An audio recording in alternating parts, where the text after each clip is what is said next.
नमस्कार दोस्तों, knowledge for life group में आपका हार्दिक स्वागत है। वेलकम। तो दोस्तों, आज हम बात करेंगे 1D की, यानी motion in a straight line.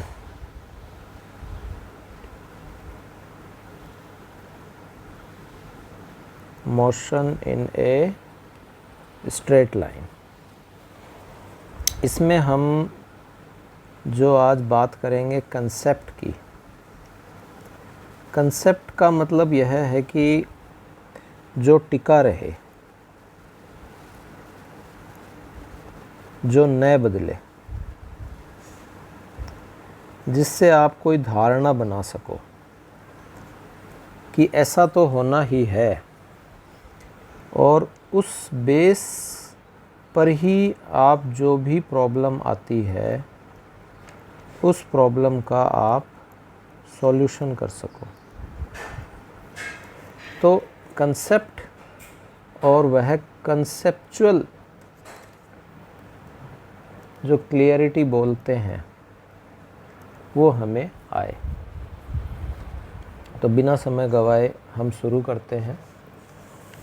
सबसे पहले हम नंबरों से शुरुआत करते हैं कि कोई भी साइकिलिस्ट है, यानी साइकिल चलाने वाला, साइकिल सवार, वो साइकिल सवार साइकिल चला रहा है। मान लीजिए यूँ इस तरह से ये एक साइकिल सवार है और ये एक दूसरा साइकिल सवार है। अब ये पहले वाला जो साइकिल सवार है ये रेस्ट पर हो सकता है क्या? ये चल रहा है, मूव कर रहा है v1 वेलोसिटी से v2, ये रेस्ट पर रह सकता है क्या? बिल्कुल। जब हम रेफरेंस फ्रेम की बात करेंगे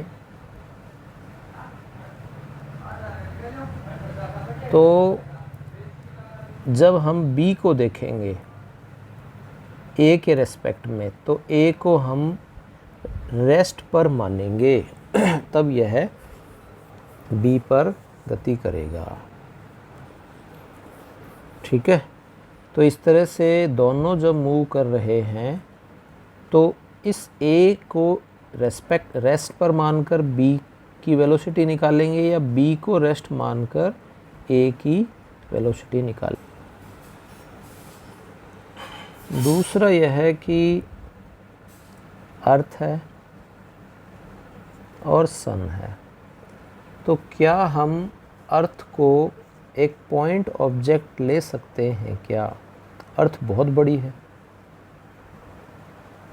बिल्कुल ले सकते हैं, यस। इसको हम पॉइंट सब्जेक्ट ले सकते हैं क्योंकि सन और अर्थ की जो डिस्टेंस है, डिस्टेंस d, वो लार्जर है। ठीक है। और जो मास है वो भी सन का बहुत ज़्यादा है, इसीलिए अर्थ को हम एक पॉइंट साइज के रूप में ले सकते हैं। डिस्टेंस और डिस्प्लेसमेंट मेरे ख्याल से क्लियर है। ये A है, ये B है। A से B पर जाना है तो जो मिनिमम लेंथ है वो डिस्टेंस है, डिस्प्लेसमेंट है। और इसके अलावा ऑल ऑफ पॉसिबल पाथ हैं, वो सारे के सारे क्या हैं? डिस्टेंस। अब डिस्टेंस डिस्प्लेसमेंट के इक्वल तो हो सकती है, लेकिन डिस्प्लेसमेंट बड़ी हो सकती है क्या? यानी displacement is greater than distance, yes और नो? इसका आंसर है नो, नहीं हो सकती। डिस्प्लेसमेंट यानी विस्थापन हमेशा छोटा रहेगा, हमेशा ही क्या रहेगा, छोटा होगा, दूरी से बड़ा नहीं हो सकता, ध्यान रखें। अगला 4th पॉइंट, क्या स्पीड नेगेटिव हो सकती है? नो। स्पीड यानी कि स्पीड क्या है, चाल। चाल कभी ऋणात्मक नहीं हो सकती, क्योंकि चाल एक कैसी राशि है, अदिश राशि है, इसकी दिशा नहीं होती है।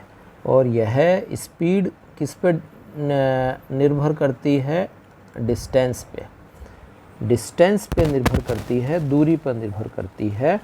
और यह हमेशा ही, स्पीड हमेशा ही क्या होगी, पॉजिटिव होती है, हमेशा ही कैसी होती है, पॉजिटिव होती है, कभी भी यह नेगेटिव नहीं होगी। हाँ, नेगेटिव क्या हो सकती है, डिस्प्लेसमेंट। नेगेटिव क्या हो सकती है, वेलोसिटी। नेगेटिव क्या हो सकती है, एक्सीलरेशन। ये नेगेटिव हो सकती है, विस्थापन, वेग और त्वरण, ये नेगेटिव हो सकते हैं। अगला है कि स्पीड तो कांस्टेंट हो और वेलोसिटी वेरी करे। क्या ऐसा पॉसिबल है कि स्पीड तो कांस्टेंट हो और वेलोसिटी वेरी करे? तो बिल्कुल हो सकता है। सर्कुलर मोशन में आप क्या देख रहे हो, एक फिक्स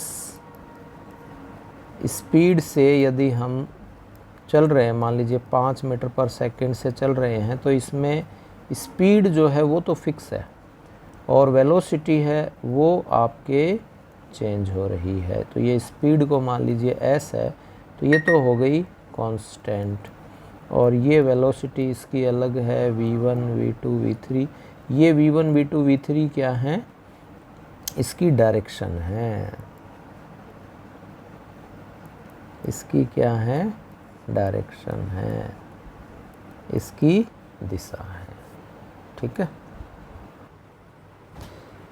अगला है कि स्पीड 0 हो जाए और वेलोसिटी नॉन ज़ीरो हो, क्या ये पॉसिबल है? नो, क्योंकि स्पीड डिस्टेंस से रिलेटेड है। इसका मतलब अगला चला ही नहीं, रुका ही पड़ा है, और तो वेलोसिटी भी 0 ही होगी, वेलोसिटी भी क्या होगी, 0 ही होगी बच्चों। उल्टा हो सकता है, उल्टा क्या हो सकता है कि वेलोसिटी है वो 0 हो सकती है और स्पीड नॉन ज़ीरो होगी। यस, एक बड़ा सा यस, क्योंकि यहाँ से चले ए से बी पर और बी से वापस ए पर आ गए। ठीक है, तो क्या देख रहे हो आप, स्पीड तो इसमें बढ़ती जा रही है लेकिन वेलोसिटी इसकी वापस आने पर 0 हो जाएगी। वो बहुत सारी कंडीशन में होती ही है, हम लेते ही हैं। अगला है कि वेलोसिटी v तो है ईस्ट में और एक्सीलरेशन है वेस्ट में। Is it possible? यस,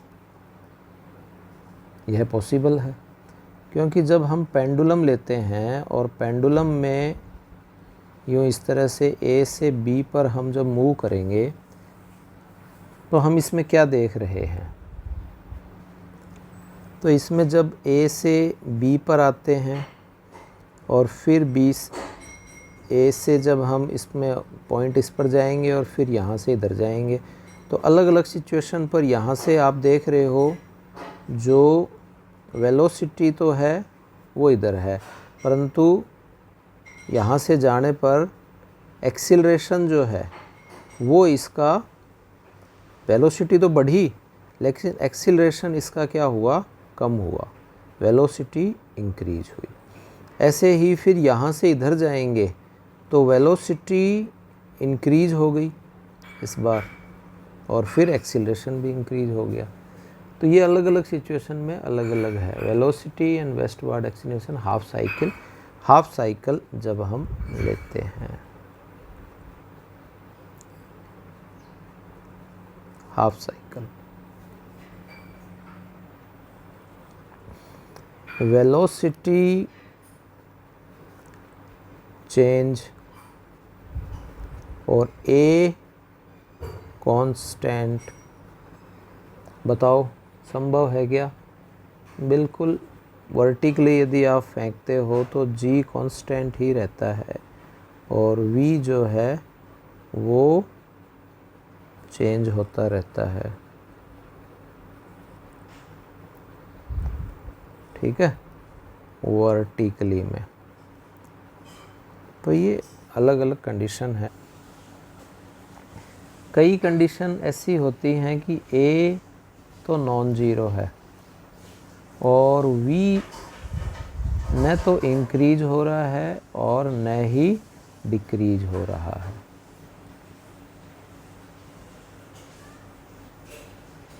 होता है ऐसा, A जो है वो बढ़ रहा है।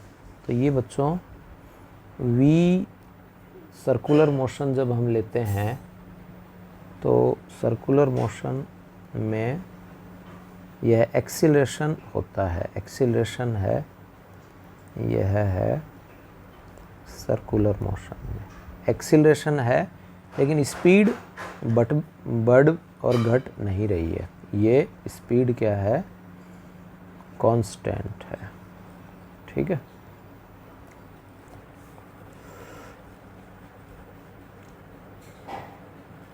V average equals to V instantaneous. What condition?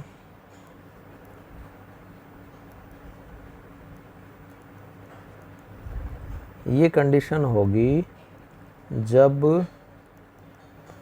Velocity constant हो जाए, क्योंकि जब कांस्टेंट होगी तो आप किसी भी सिचुएशन के ऊपर यानी किसी भी टाइम के ऊपर आप इंस्टेंटेनियस वेलोसिटी लोगे।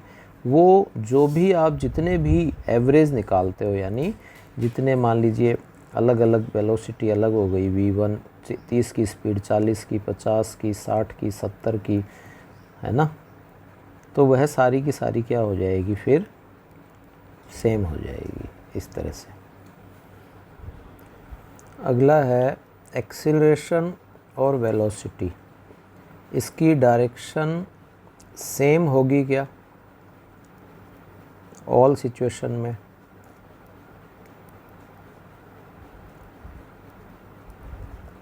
No, not possible. कोई ज़रूरी नहीं है कि हर सिचुएशन में यह सेम हो। कभी भी डायरेक्शन पीछे वेलोसिटी की अलग हो सकती है और इसकी ये पीछे खूब सारे एग्जाम्पल हैं, चाहे सर्कुलर ले लीजिए, चाहे ब्रेक लगाते हैं तो ले लीजिए। अगला है कि जो काइनेमेटिक्स के जो फॉर्मूले हैं वो एनी वेलोसिटी पर, कोई भी वेलोसिटी हम लेंगे उस पर एप्लीकेबल है क्या, एप्लीकेबल है क्या? नो। काइनेमेटिक्स के फॉर्मूले केवल वहीं तक ही हैं जहाँ तक आप ग्रेविटी जो लेते हैं वो नियर द अर्थ होनी चाहिए, क्योंकि जो ग्रेविटी है वो भी बदल जाती है। G/2 है, ग्रेविटेशन में पढ़ोगे G/4 है, लेकिन यहाँ हम जो ग्रेविटी ले रहे हैं, G ले रहे हैं, वो कांस्टेंट ले रहे हैं। वो कांस्टेंट कब होगी? जब हम कोई कुछ किलोमीटर तक की बात करें, ठीक है, या मीटर में ही बात करें, 500 मीटर, 700 मीटर। लेकिन ज़्यादा यदि हम चले जाएंगे तो वहाँ यह रूल ब्रेक हो जाएगा। तो काइनेमेटिक्स इसका एक फिक्स एरिया है, उससे ज़्यादा यह रूल फॉलो नहीं होंगे। तो जी जहाँ तक कांस्टेंट बना रहता है वहीं तक ही। अगला जो क्वेश्चन है वो जनरली पूछते रहते हैं कि एक बॉडी है, इसका मास m1 है, इसका मास m2 है, m1 is greater than m2 है, बहुत ज़्यादा मास है। यदि हम इनको फेंकते हैं तो हाइट सेम है, इनकी इनिशियल वेलोसिटी है वो भी सेम है, और तो कौन पहले पहुंचेगा? कौन पहले पहुंचेगा? कौन पहले पहुंचेगा? इनका जो एक्सीलरेशन है वो भी सेम है, कौन पहले पहुंचेगा? तो दोनों सेम ही टाइम पर पहुंचेंगे, same time, T1 equals to T2, ठीक है, सेम टाइम। क्यों? क्योंकि जो पहुंचने की जो समय है वो हाइट, उस हाइट के अकॉर्डिंग हम लें कि which will the greater height same है, चाहे मास ज़्यादा हो तो जल्दी पहुंचेगा नहीं। किस पे डिपेंड करता है? u पर। जो आप जिस वेग से फेंक रहे हैं, एक्सीलरेशन है वो कोई कम ज़्यादा तो नहीं है, उस पर जैसे आप अर्थ पर यदि कोई इस तरह से मास को, बॉडी को फेंकते हैं, मून पर फेंकते हैं, तो वहाँ g जो है उसमें चेंजेस हो जाता है, यानी एक्सीलरेशन में, ग्रेविटी में चेंज हो जाता है। तो मास से कोई डिपेंड नहीं है, बीच में हवा चल रही है, ठीक है, एयर के कारण कोई फ्रिक्शन आ गया, या कोई उसकी शेप एंड साइज़ में थोड़ा बहुत कोई फ्रिक्शन आ गया, उस पे डिपेंड करती है, यू पे है जनरली। मास रिलेटेड, मास पे कोई प्रभाव नहीं पड़ेगा, नो डिपेंड। ये एक इम्पोर्टेंट बात निकल के आती है, नो डिपेंड मास। इससे कोई प्रभाव नहीं पड़ेगा कि भारी है तो वह जल्दी पहुंचेगी और हल्की है वह लेट पहुंचेगी। अगला है कि हमने दो मास लिए m1 m2, उसको हमने फेंका, फिर ये नीचे आया, इसको भी हमने फेंका, फिर नीचे आया, हाइट सेम है, u सेम है, तो क्या होगा? कौन पहले पहुंचेगा? u पे डिपेंड करता है, फिर वही बात है, h पे डिपेंड करता है, दोनों सेम है, तो सेम टाइम पर ही पहुंचेंगे। यदि इसको प्रोजेक्टेड करके यूँ यदि हम फेंकते हैं तो भी इस पे कहीं डिपेंड नहीं करता है कि यह रिटर्न होने पर इसकी जो फाइनल स्पीड है वो अलग अलग होगी या नहीं होगी। केवल और केवल इनिशियल वेलोसिटी पर ही यह हाइट, यह टाइम इंटरवल, चाहे आप ये प्रोजेक्टाइल मोशन ले लो, ठीक है, प्रोजेक्टाइल मोशन, उसमें भी यही होता है। तो मेनली इस तरह की ये कन्फ्यूज़न बने रहते हैं, मास से प्रभाव नहीं पड़ता है। अगला है पॉइंट नंबर 16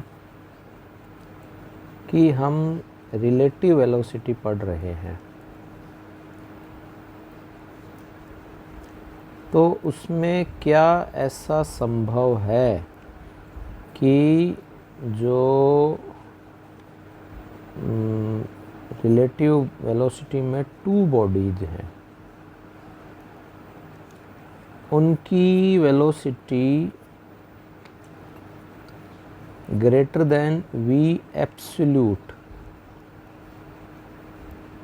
यानी ये रिलेटिव वाली है, ये एब्सोल्यूट है या इंडिविजुअल है या फिर उसको हमने एब्सोल्यूट भी कह दिया या इंडिविजुअल कह दिया या रियल कह दिया। Yes it's possible. जैसे ये VA है और ये VB है और ये कौन सी डायरेक्शन में है, अपोजिट डायरेक्शन में है, तो A की हम वेलोसिटी ले रहे हैं B के रेस्पेक्ट में या B की वेलोसिटी ले रहे हैं A के रेस्पेक्ट में, तो ये A की वेलोसिटी ही है, लेकिन ये दोनों की दोनों क्या हो जाती हैं, A की वेलोसिटी B के रेस्पेक्ट में या B की वेलोसिटी A के रेस्पेक्ट में जुड़ जाएगी और जुड़ने के कारण VA प्लस VB बन जाएगी जो कि VA, ठीक है, या फिर और VB इंडिविजुअल या एब्सोल्यूट वेलोसिटी से ज़्यादा होगी। अगला है कि VA की जो भी वेलोसिटी है A बॉडी की और VB की जो वेलोसिटी है और फिर इसकी जो रिलेटिव वेलोसिटी आई VAB या VBA, अब हमने इसको इंटरचेंज कर दिया, A की जगह B को बिठा दिया और B की जगह A को बिठा दिया, तो क्या इनकी रिलेटिव वेलोसिटी में कोई चेंज होगा या नहीं होगा? ठीक है ना। तो रिलेटिव वेलोसिटी जो भी बॉडी है उस बॉडी की पोजीशन पे डिपेंड नहीं करती है कि ये कहाँ है, ठीक है, ये ध्यान रखें, नॉट डिपेंड, पोजीशन पे डिपेंड नहीं करती। ज़्यादातर हम रिलेटिव वेलोसिटी ही समझने का प्रयास कर रहे हैं। ऐसे ही एक ऑब्जर्वर है, वो इस तरह से ट्रेन है, उस ट्रेन के अंदर बैठा है, यहाँ कोई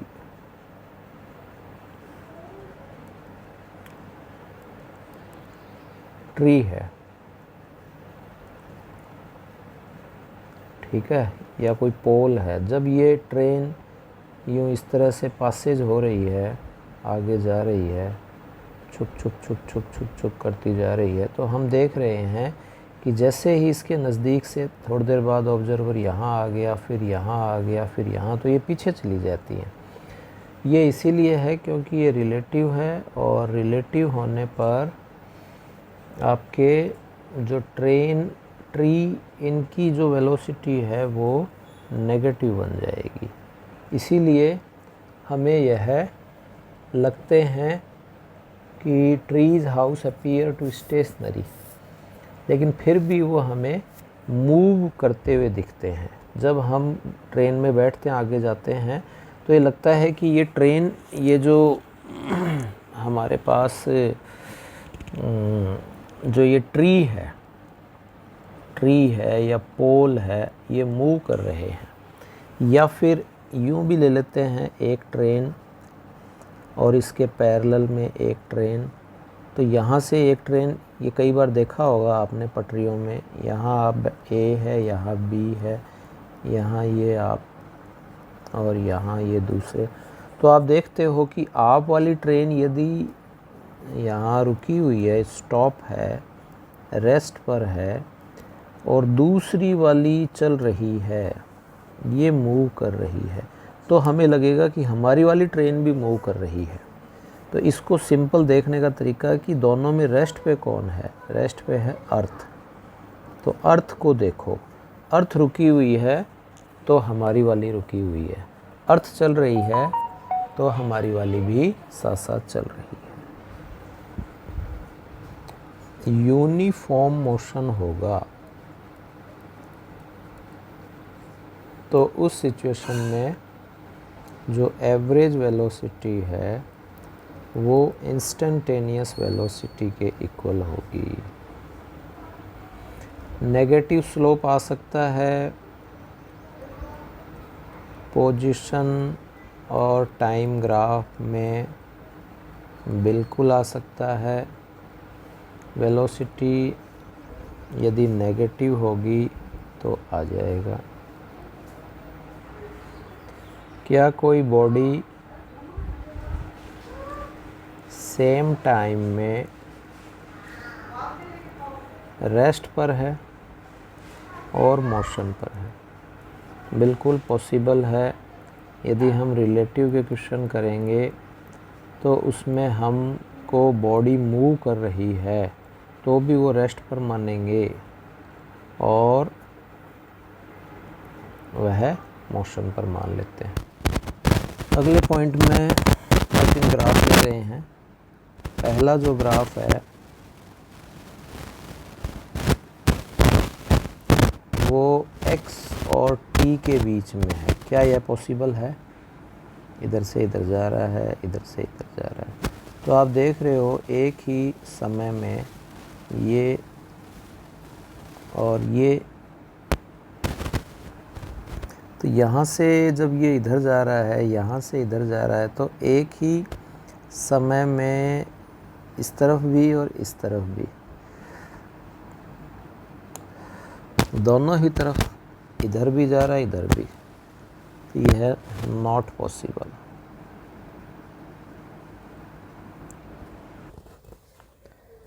दूसरा है वीटी ग्राफ।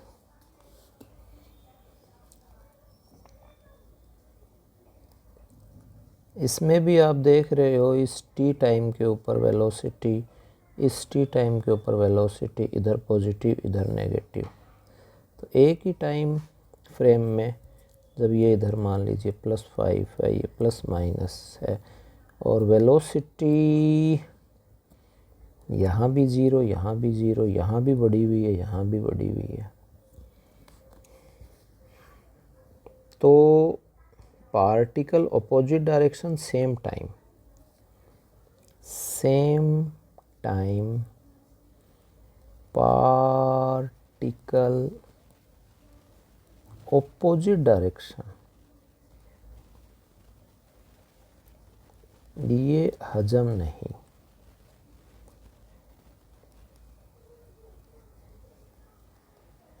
Not possible. ठीक है। इसी प्रकार स्पीड में देखिए, यूं यूं यूं नाम लिख दिया स्पीड और टी में, तो आप देख रहे हो स्पीड ऊपर नीचे। स्पीड क्या है? स्केलर क्वांटिटी, ये भी नॉट पॉसिबल।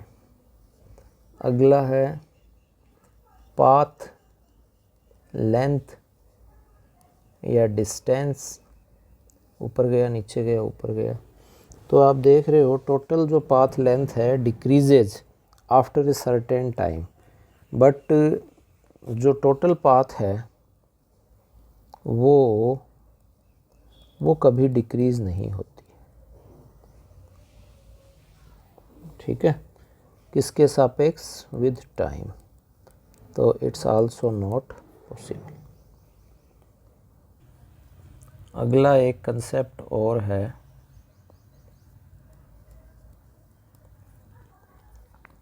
कि हमने ये एक मीनार है, एक मीनार है, एक h हाइट की कोई टेरिस है। तो यहाँ से हमने क्या किया, एक बॉल को तो b बॉल है और वो सीधा फेंक दिया u वेलोसिटी से, एक बॉल को ऊपर की तरफ फेंका तो ये ऊपर गई, मान लीजिए ये कैपिटल एच हाइट है, ये स्मॉल है एच हाइट तक ऊपर, फिर यहाँ जाने के बाद में फिर से उसी वेलोसिटी से नीचे जाती है। तो चाहे ऊपर जाओ चाहे नीचे जाओ, इनकी जो वेलोसिटी है फाइनल वाली वो क्या होगी, सेम होगी। वो क्या होगी, सेम होगी। तो यह आप ध्यान रखें, ठीक है। तो इसी सेम वेलोसिटी के लिए ही हम ये अगला ले रहे हैं कि हमने वही हाइट है और यहाँ से हमने एक पार्टिकल को फेंका, फेंकने के बाद में हमने देखा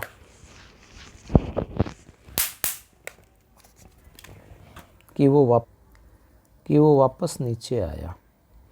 अब नीचे आने पर उसने क्या किया, यहाँ t टाइम्स नीचे आने पर उसने जो n टाइम्स टाइम लगाया, n टाइम्स टाइम, यानी समय जो है यहाँ से ऊपर की ओर जो समय लग रहा है उसका n टाइम्स इसने यहाँ समय लगा, ठीक है।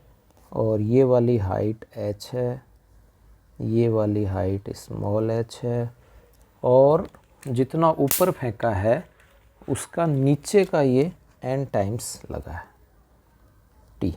तो इसमें ये रिलेशन है, ये याद रखें, 2gh equals to n into n-2 u², ठीक है। तो ये याद रखें, h हाइट से इसको फेंका गया है, u ऊपर गया है, तो जितना यह ऊपर की ओर जाता है उसका n गुना यहाँ नीचे जाने में लगा, ठीक है। तो जितना ऊपर गया उसका n टाइम्स नीचे की ओर जाने में लगाता है। तो इसको दोनों ही तरीक़ों से हम कर लेते हैं। अगला जो है उसमें यही है कि कोई भी बॉडी को हम u वेलोसिटी से थ्रो करते हैं तो प्रोजेक्शन के बाद में उसकी वेलोसिटी u ही होगी, सेम वेलोसिटी से ही वो रिटर्न होता है, ठीक है। बार बार ये चीज़ें रिपीट हो रही हैं। इसी प्रकार कोई सेम हाइट से दो पत्थर को यदि हम फेंकते हैं, ये A है एक B है, पत्थर हो सकता है मोटे छोटे बड़े हों, तो उस पर मासेस और फ्रिक्शन लेस यदि है इससे इंडिपेंडेंट होगी तो फिर इन दोनों की speed v1 equals to v2 होगी। मास और फ्रिक्शन लेस, मास से भी इंडिपेंडेंट होगा, ठीक है, और फ्रिक्शन लेस होना चाहिए, तो सेम ही टाइम पर यह पहुंचेगा, अन्यथा यह कम ज़्यादा होगा। इसी प्रकार nth टाइम पर हम लेते हैं, nth टाइम के लिए, तो यह nth टाइम के लिए रिक्वायर्ड यदि रेशियो लेते हैं तो यह याद रखें बच्चों, 1/3/5/7, क्योंकि आप जानते ही हो nth जो डिस्टेंस होती है उसके लिए फॉर्मूला होता है a plus u plus a into 2n-1। तो n इक्वल्स टू 1 रखेंगे तो 1 आ जाएगा, 2 रखेंगे तो 3 आ जाएगा, 3 रखेंगे तो 3 2 6 5 आ जाएगा, ठीक है। ये आप ध्यान रखें। इसी प्रकार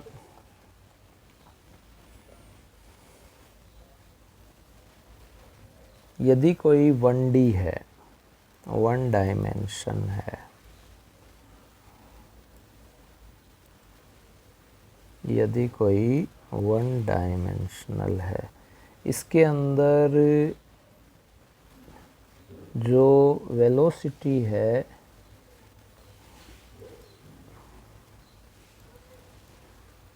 वो उसकी एक ही वैल्यू होगी, 1 वैल्यू होगी, 1 वैल्यू 1 टाइम, 1 टाइम 1 वैल्यू, एक ही टाइम पर, वन टाइम पर two value not possible, two value not possible, दो वैल्यू पॉसिबल नहीं है, एक समय में एक ही वेग का मान होगा। अगला एक छोटा सा और है, एक फिनोमिना